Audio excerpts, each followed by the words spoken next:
Ayan, hello po sa ating lahat.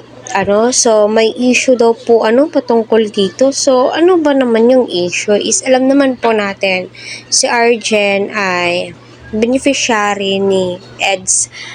Ilang ulit ko nga bang sasabihin ito, pero yun na nga po, no, may mga viewers din po na nagre-request na sa dami-dami ng mga beneficiary ni EDS, kagaya nila Hana, bakit di gaano niya ina-upload?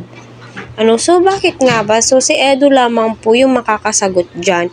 Kasi yung nakikita ko po dito sa mga vlogs ni EDS ay, oo, totoo, na palagi nga pong may update si EDS kay Arjen, palagi po silang magkasama, palagi po niyang sinasamahan si Arjen, lalong-lalo na ito naghakot ng mga gamit dahil lumipat nga po sila Arjen. So sabi nga po ng Team EDC na kung pwedeng iwas-iwasan nga daw po ni Edu si Arjen. Para sa akin po, nire-respeto ko po kung ano po yung opinion ninyo.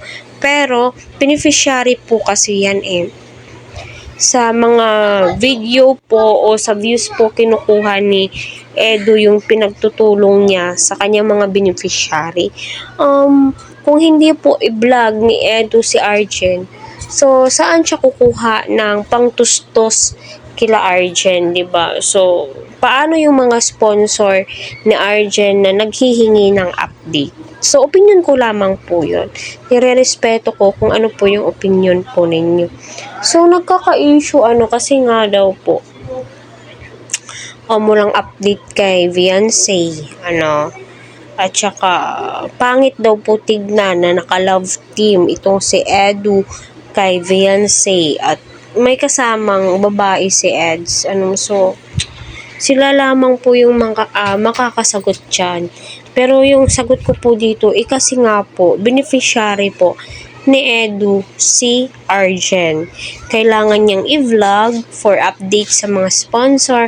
Kailangan din po niyang i-update for views para dyan niya kukunin yung pang-sustento, 'di ba?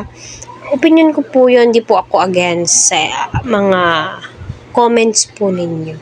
Pero iwasan po natin gawan ng issue to kasi magre-reflect po ito sa mga beneficiary, especially kay fiancé, di ba?